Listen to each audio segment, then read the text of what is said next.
Tudor just stepped out of Rolex's shadow. 2026 Centenary releases.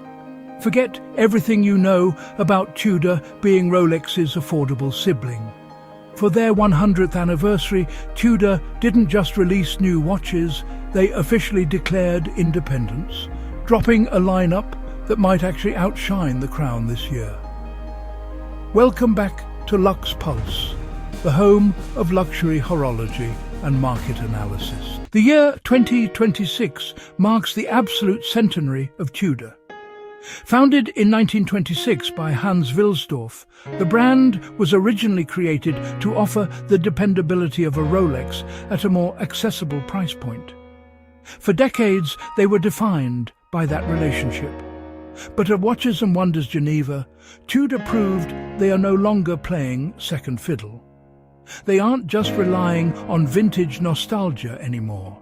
They are blending heavy-duty material science with high-end manufacture movements to create serious collector value.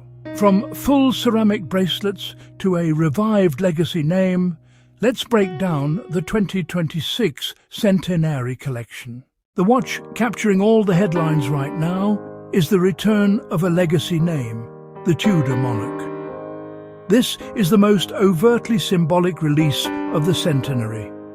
It is a 39mm stainless steel piece that sits at a highly wearable 11.9mm thickness.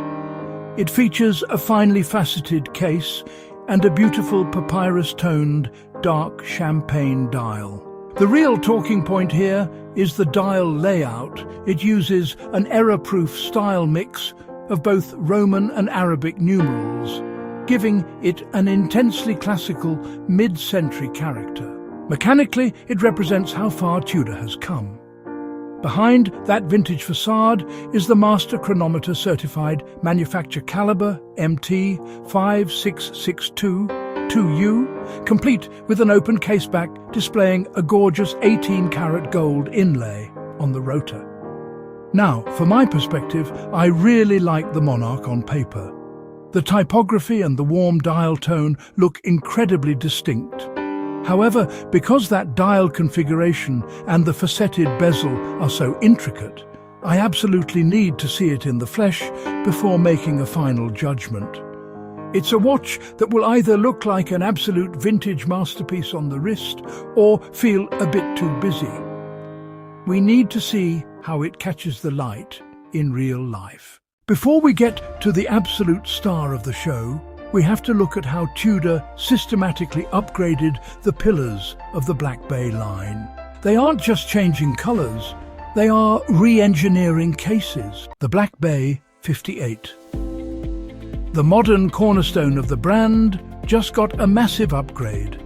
While retaining its perfect 39mm diameter, it is now noticeably thinner at just 11.7mm. Even better, it finally gains Master Chronometer certification, features reduced dial text, and a cleaner, more considered layout.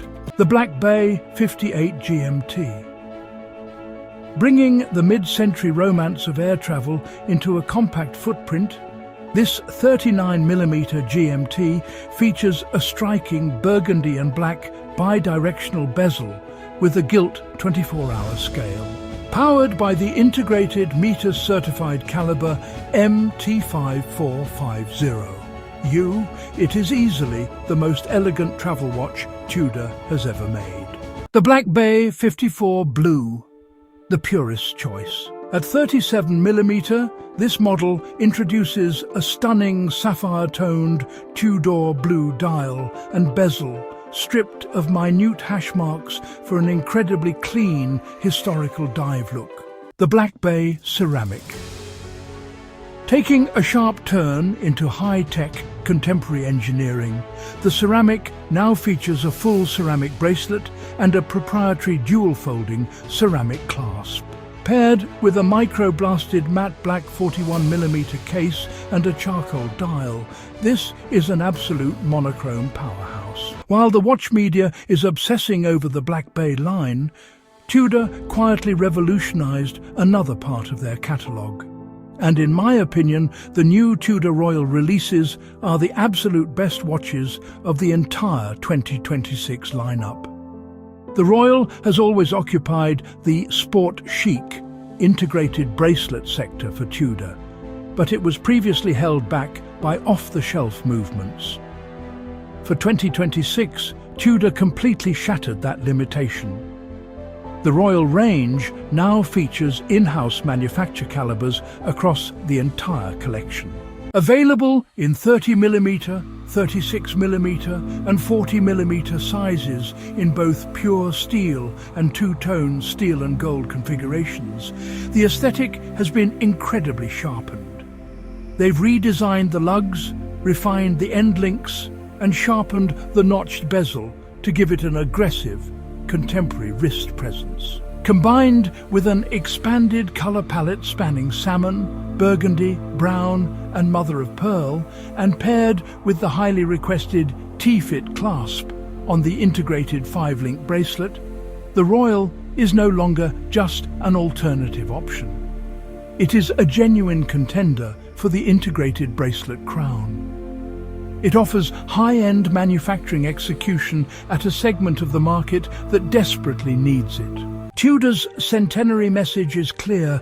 They are strengthening every single pillar of their collection, proving that their engineering prowess extends far beyond vintage dive watches. But now, I want to hand it over to you. Do you agree with me that the upgraded, manufacture-powered Tudor Royal steals the show this year?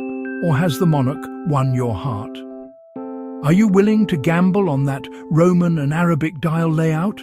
Or do you also need to see it in the flesh first? And what do we think about a full ceramic bracelet on the Black Bay? Let's start the debate in the comments below. Drop your thoughts and let's talk watches.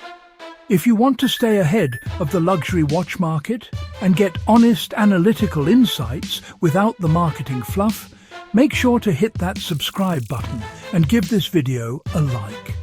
We have a full hands-on review of the new Black Bay 58 GMT coming up very soon, and you do not want to miss it. I'm your host for Luxe Pulse. Keep time beautifully, and I'll see you in the next one.